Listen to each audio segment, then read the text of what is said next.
I was having coffee with an old friend the other day, a graphic designer who used to pride himself on his unique, boundary-pushing aesthetic. Throughout our conversation, he was scrolling through his feed, showing me these hyper-stylized digital art pieces. He was practically glowing with inspiration, talking about how we're living in a new golden age of creativity where anyone can find their tribe and build a brand. He kept using words like limitless and revolutionary, convinced he was witnessing a global explosion of original thought. To him, the endless stream of content on his screen was proof that the internet had finally unlocked true human individuality. But then I did something small. I showed him my own feed. I'm not a designer, but as we swiped through our phones side by side, his face went pale. The revolutionary layouts he loved were identical to the ones being pushed to me. The captions used the same specific slang, the photos had the exact same vintage film grain, even the outrage of the day was phrased in the same rhythmic cadence. The limitless world he thought he was exploring was actually a mirrors and smoke illusion. The moment he realized his unique taste was just a curated loop, his excitement curdled into something like panic. He started venting about how the platforms were suffocating him, but then he said something truly bizarre. If the algorithm didn't tell these people what to like, they wouldn't have any taste at all. They need the guidance. That instantaneous shift from celebrating digital freedom to claiming people are too incompetent to think without a machine is the core of the strange world we're living in. We feel like we're building our own digital homes, but we're all using the same prefab blueprints provided by invisible architects. We call it connection, but it might just be a memetic wave, a massive shared ripple of sameness that is quietly flattening the human experience. Why does everything online suddenly sound, look, and feel exactly the same? And more importantly, if we're all caught in the same wave, is there any way to actually swim against the current? Okay, so let's unpack that story. It just feels so emblematic of this moment, you know? That whiplash your friend felt from boundless freedom to total panic, and then that strange justification at the end. They need the guidance. He went from artist to authoritarian in, what, 30 seconds? And that's the core of what we're digging into today, this idea that we think we're making choices, but we're actually just riding a wave of imitation, a memetic wave, as the story puts it, that's been engineered by these invisible architects. Invisible architect. It's not just the algorithm. It feels more deliberate. It is deliberate. And that's why the mission for this deep dive feels so critical. We're not just talking about social media trends or why all coffee shops suddenly look the same. We're looking at something much deeper, a kind of, I'd almost call it a structural disintegration of how we organize ourselves. A structural disintegration. And we're going to be looking at it through the lens of three really powerful converging forces. The first is this idea of elite overproduction and the collapse of meritocracy. For that, we're drawing heavily on the work of Peter Turchin. Right, Turchin. He's the one who applies mathematical models to history, almost like he's forecasting a social hurricane. Exactly. He sees history as a science. Then the second force is what Martin Gurri calls the revolt of the public against institutions. This is the chaos, the breakdown of trust in the media, in universities, in government. The public bashing at the walls of the tower, as he puts it. And the third, which kind of powers the other two, is the psychological rewiring of the human mind itself. This is where we get into surveillance capitalism, a concept from Shoshana Zuboff, and the behavioral design in platforms. Think hook.design. So we have the mathematical model of societal collapse, the populist rage against the system, and the technology that's pouring gasoline on the fire. We're trying to overlay these different maps to see the full picture, because this sameness we see online, this memetic wave, it's not the disease, it's a symptom. It's a symptom of a much deeper crisis in how we form identity, create value, and relate to one another as a species. Well, let's dive into that first pillar then, the collapse of meritocracy. This is something I think everyone feels in their bones, even if they can't name it. You feel like you're playing a game, but the rules keep changing, and no one gave you the new rule book. It feels rigged. It feels rigged. And, you know, it reminds me of this story I came across recently. I was scrolling through a tech forum recently, and I came across a story about a software architect named Elias, based in a high-pressure hub like San Francisco. Elias is the kind of guy who believes in the old religion of coding clean logic, efficient memory usage, and objective performance. But he watched as a junior developer who barely understood the back-end architecture was promoted over him. Why? Because the junior dev was a master of the memetic wave. He knew exactly which trendy ideological buzzwords to sprinkle into his presentations and how to create shareable internal content that mirrored the leadership's latest slogans. While Elias spent his nights optimizing code, the junior dev was feeding the narcissistic feedback loop of the company's internal social network. The algorithm of corporate visibility rewarded the reflection of the house style rather than the substance of the work. I heard this and felt a bit of a sting.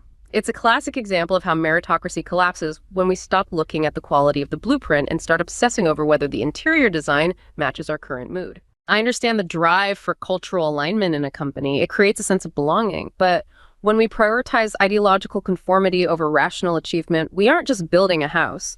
We're building a hall of mirrors where excellence eventually suffocates. That story about Elias is, it's just painful because it's so recognizable. We've all seen an Elias. We might have even been an Elias. Absolutely.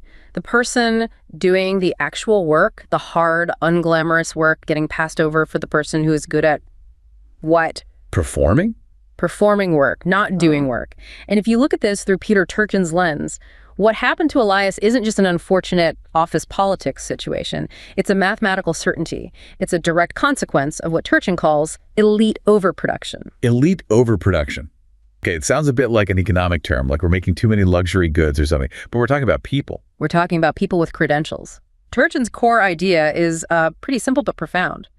Think of a society's power structure as having a fixed number of high-status positions. CEO roles, professorships, senior government posts, seats in Congress. Let's call them elite chairs. Okay, the chair's at the top. Right. Now, for a society to be stable, the number of people who are qualified for and desperately want one of those chairs, Turchin calls them elite aspirants, needs to be roughly in balance with the number of chairs available. So, supply and demand for power. Exactly. But Turchin argues that for the last several decades, we've been running a machine that produces an enormous surplus of these aspirants.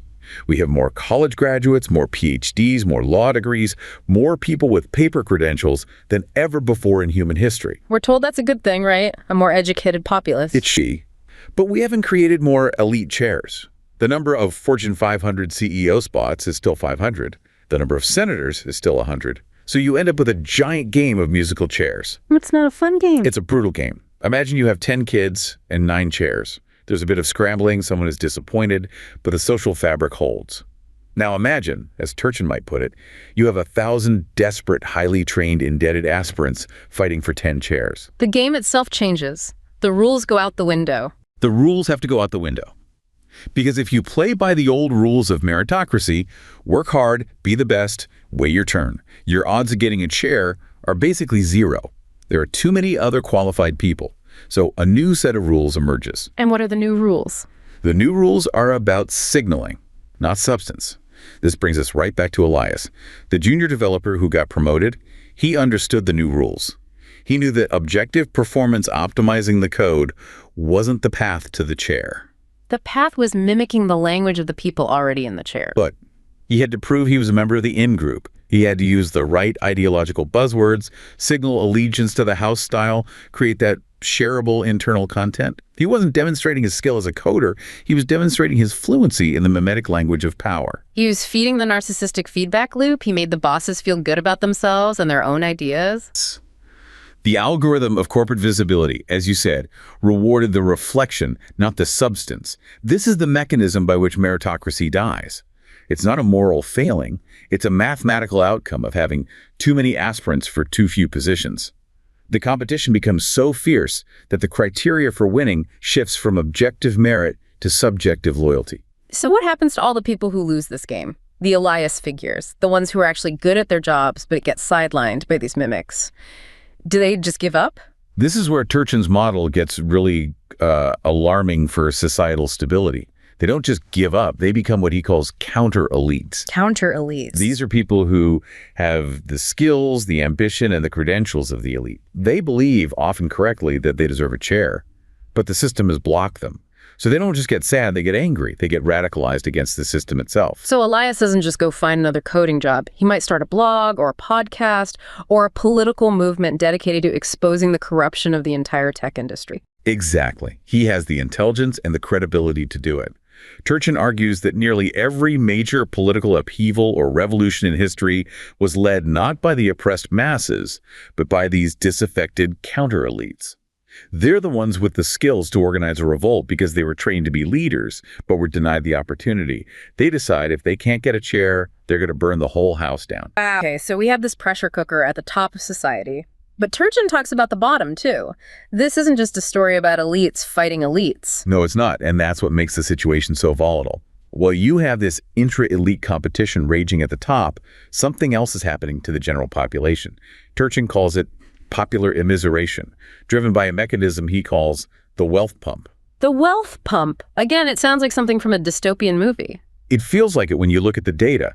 The pump is a metaphor for economic policies and trends that systematically transfer wealth from the lower and middle classes to the very top. So this isn't just, the rich get richer. This is an active process, a machine. For decades, productivity has gone up. A single worker can produce vastly more value now than they could in, say, 1970. In a healthy system, wages would rise along with that productivity.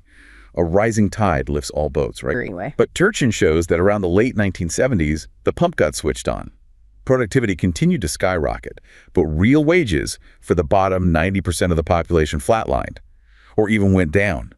All that new wealth being created was getting pumped directly to the top 10%, and especially the top 1% and 0.1%. So people are working harder, creating more, but their lives aren't getting better. In fact, they might be getting worse. That's the immiseration part. It's not just about money, it's about a loss of stability, dignity, and hope.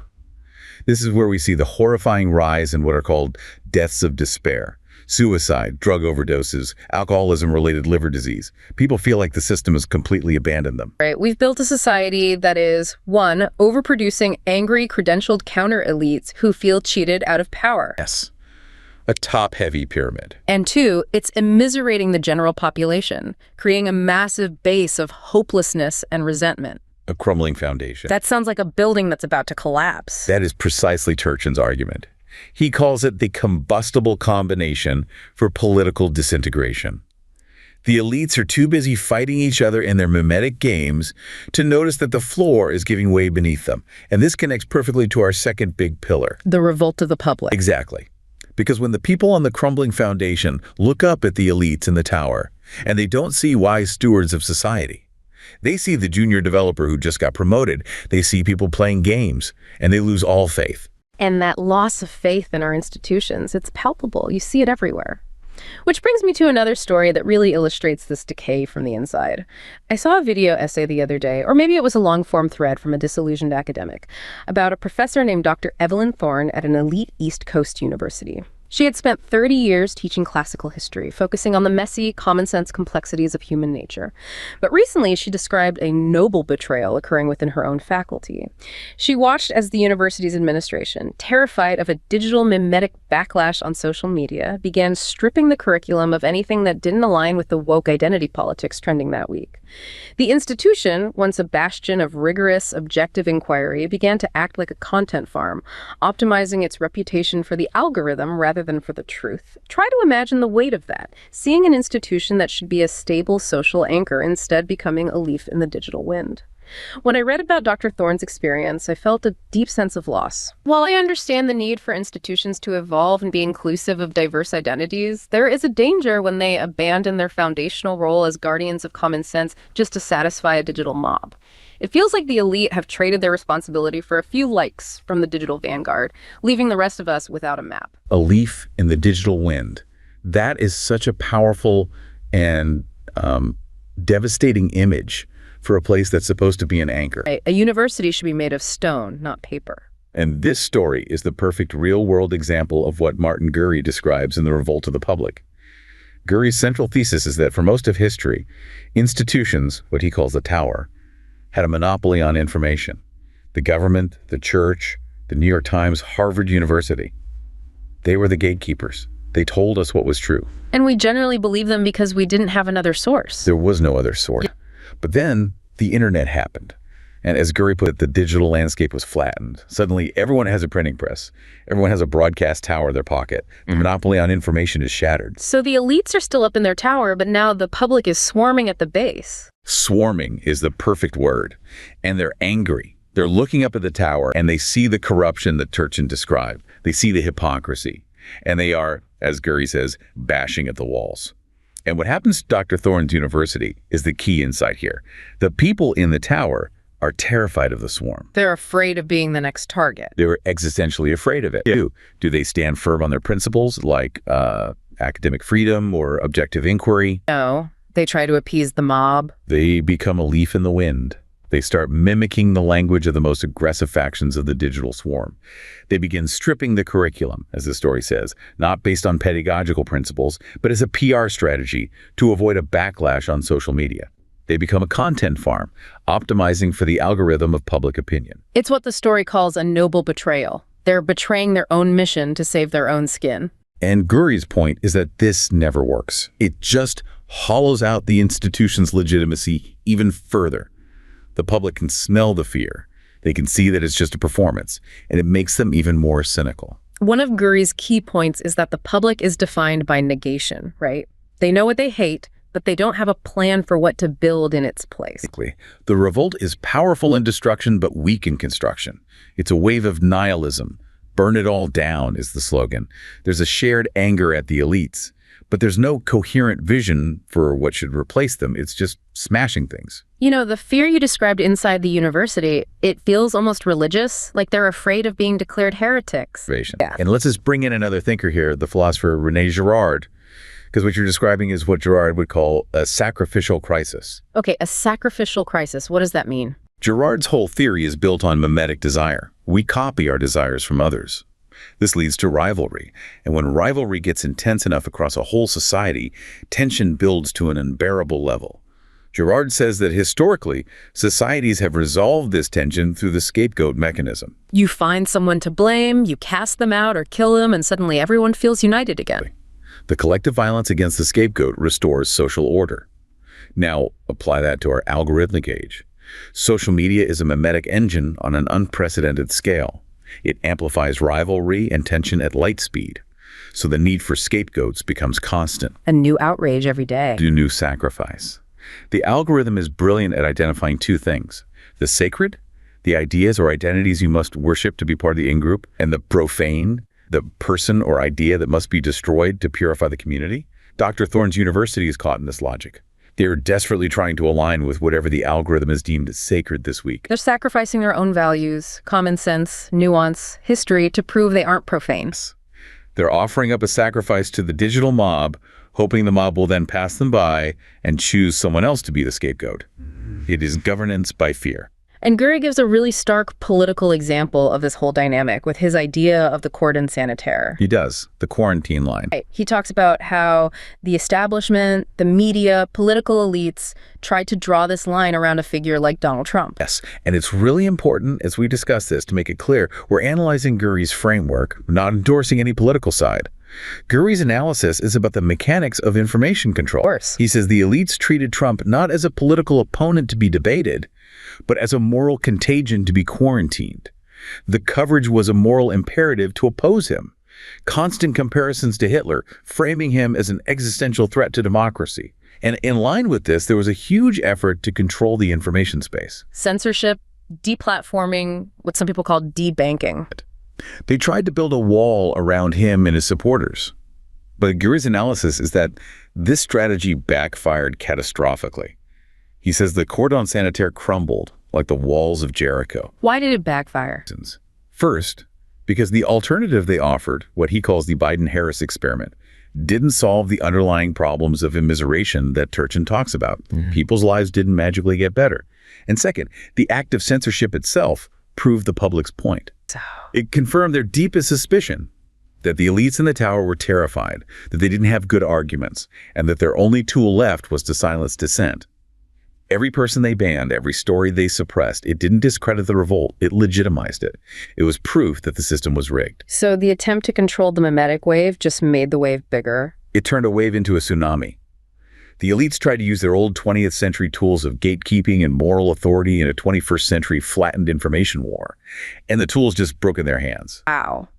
This is a pretty bleak picture of the world at a macro level. The elites are in a death spiral. The institutions are hollowed out and terrified. The public is angry and nihilistic. I mean, if you're just a regular person trying to live your life amidst all this chaos, what do you do? Where do you turn? You retreat. You have to. When the public square is a battlefield, you go home, you lock your door, and you try to find some sense of safety and community elsewhere. But that's the trap, isn't it? We lock our physical door, but we open our digital one. We pick up the phone, and that's where the crisis becomes deeply personal. Exactly. And that brings us to our third pillar: atomization, isolation, and the algorithmic substitute for community. I was reading a series of blog posts about a woman named Clara living in a sprawling European suburb. Clara grew up in a world where the social glue was physical Sunday lunches with an extended family and a local community center that held everyone together, regardless of their politics. But as those traditional structures eroded, a vacuum opened up. Clara filled it with the only thing available: algorithmic therapeutic interventions. She joined online groups that promised healing and community, but instead she found herself trapped in a cycle of political loneliness. The algorithm didn't want her to find a neighbor, it wanted her to find a niche. It fed her content that atomized her from her actual surroundings, convincing her that her true family were strangers online who shared her exact narrow grievances. It's heartbreaking to think about. We've replaced organic community logic with a digital substitute that keeps us isolated even when we're connected. I look at Clara's story and I see the tragedy of our modern era. We are more informed than ever, yet we've never been more alone. While I recognize that these online communities provide a lifeline for people who feel marginalized by traditional structures, we have to ask ourselves what we lose when the glue that holds us together is a line of code designed to keep us scrolling rather than a handheld in person. It's a shift from genuine belonging to a curated, lonely echo chamber. The story of Clara is, I think, the story of tens of millions of people. And that phrase you use, political loneliness, is so precise. It's not just being alone. It's being alone together in an echo chamber of grievance. Yeah, you're surrounded by people who agree with you, but you feel more isolated than ever from the actual world. To understand how we got here, we can look at it from what's called a functionalist perspective. Think about those traditional structures in Clara's life: the family, the church, the community center. They weren't just places to go. They performed vital social functions. What kind of functions? Socialization of children, emotional support, economic safety nets, moral guidance, regulation of behavior. They were the social glue that held society together. But over the last century, and especially the last 50 years, many of those functions have been outsourced. Outsourced to who? The state and the market. The government took over education and healthcare. The market took over production. The family unit shrank from an extended network to a fragile nuclear family. And now, even that is eroding. So you have this huge vacuum. All these essential human needs for belonging, structure, and meaning are left unmet. And human beings can't tolerate a vacuum. We need to fill it with something. We have to. And in the 21st century, the thing that rushes in to fill that vacuum is the algorithm. It's the screen. It promises to give us what we've lost. It promises community, connection, belonging. It promises all of those things. But the architecture of the platforms, as the researcher Jennifer Forstall points out, is not designed to deliver them. She describes the logic of Facebook, for example, as networked individualism. Networked individualism. The whole system is designed with you at the center. Your feed, your friends, your profile. You are the star of your own movie. Relationships are, as she says, dyadic. They're one-to-one connections between you and another individual node. They're not communal. So it's like having 1,000 pen pals instead of being part of a village. Analogy. In a village, you are part of a complex web of relationships, many of which you didn't choose. You have obligations. You have to deal with people you don't like. On Facebook, you just curate your audience. You block and you mute. It's a network, not a community. And this architecture makes us incredibly vulnerable to psychological manipulation. This is where we get into the digital Skinner box. Exactly. This comes from the thesis Hooked by Design. A Skinner box is the device the psychologist B.F. Skinner used to study animal behavior. A rat is in a box with a lever. When it presses the lever, sometimes it gets a food pellet. Sometimes. It's called variable ratio reinforcement. Yeah. If the rat got a pellet every single time, it would just press the lever when it was hungry. But because the reward is unpredictable, its brain becomes obsessed. It will press the lever compulsively. It's the same logic as a slot machine. And our phone is the lever. We pull to refresh. We scroll down. And we don't know what we'll get. A like on our photo. An angry comment, a funny video, an infuriating news headline. That variability, that unpredictability, keeps our dopamine system firing. It's designed to be addictive at a neurological level. We are all rats in the box, pressing the lever for our next pellet of social validation. But Clara didn't just find validation. The story says the algorithm fed her a diet of narrow grievances. It made her lonelier and angrier. Why would the machine do that? Because it's the most effective way to keep her pressing the lever. This connects to a brilliant idea that came up in a Reddit discussion about modern society, the difference between cheap cohesion and expensive empathy. Cheap cohesion. It's like social fast food.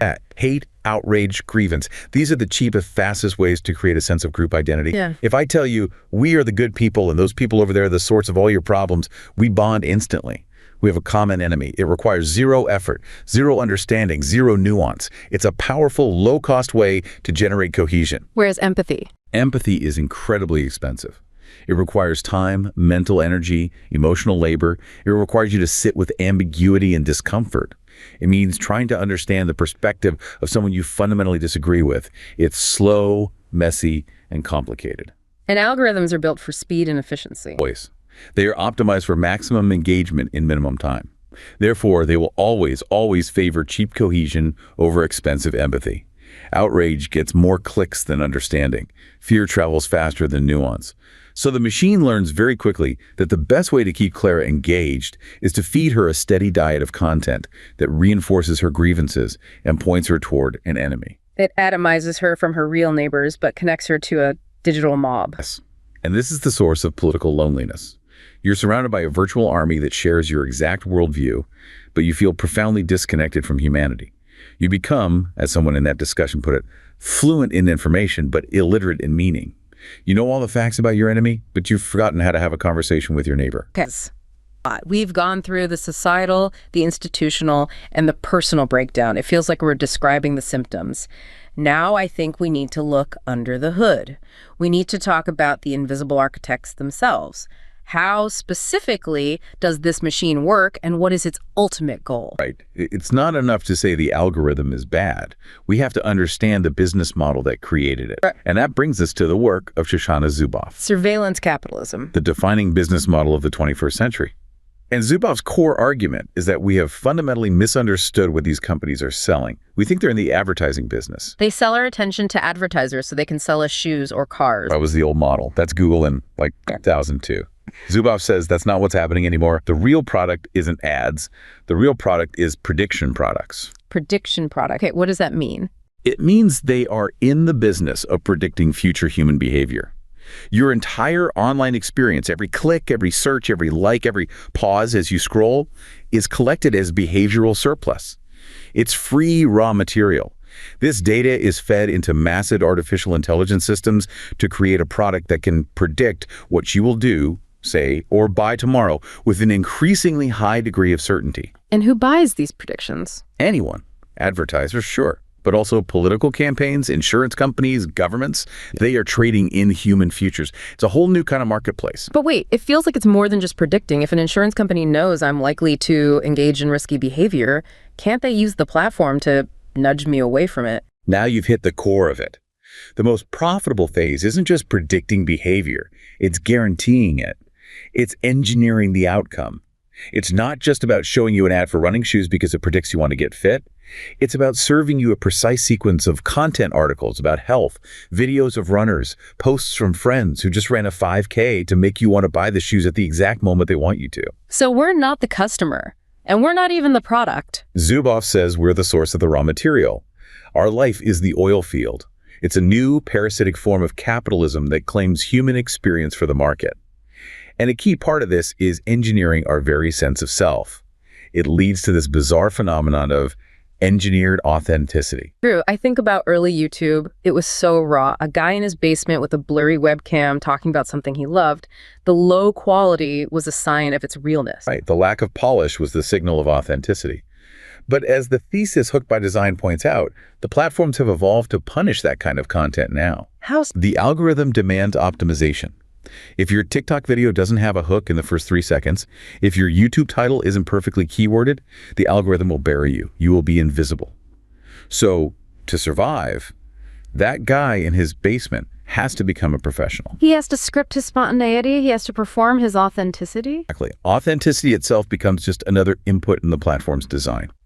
Being real is a performance metric, and this culminates in the ultimate expression of engineered authenticity, AI influencers.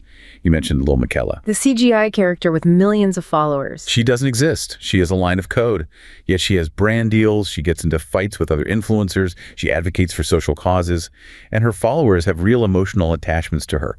She feels more real to them than their actual neighbors because she is perfectly optimized to hit all the right memetic notes. We are literally learning how to be human from a simulation. Is there any way out of this architecture? I know Jennifer Forstall, who we talked about earlier, suggests there might be better models. She does. She pushes back against the gatekeeper solution. The idea that we just need Facebook or Google to hire more moderators to tell us what's true and what's fake. Right. Forstall argues that's fundamentally undemocratic. It puts the power back in the hands of a tiny, unaccountable elite, the very elites that Gurri says the public no longer trusts. It treats citizens like passive, idiotic consumers who need to be protected from bad information. So what's her alternative? She suggests that a platform like Reddit, for all its massive flaws, might have a better architecture for democratic conversation. On Facebook or Instagram, the organizing principle is the individual, the self. On Reddit, the organizing principle is the topic, the subreddit. You go to science to talk about science. You go to history to talk about history. The focus is on a shared interest, not a personal brand. It encourages, what does she call it, interpenetration of populations. In theory, it forces you to engage with ideas and a community that has its own rules and norms, rather than just curating your own personal bubble. Now, we have to be honest.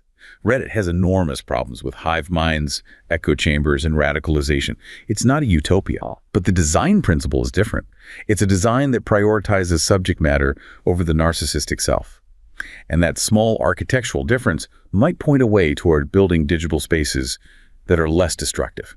Which brings us to the final and maybe the most unnerving part of this whole equation. We are now feeding all of this data, all this narcissistic, polarized, memetic, engineered data into the next generation of artificial intelligence. We're teaching the smartest machine ever built with the worst of ourselves.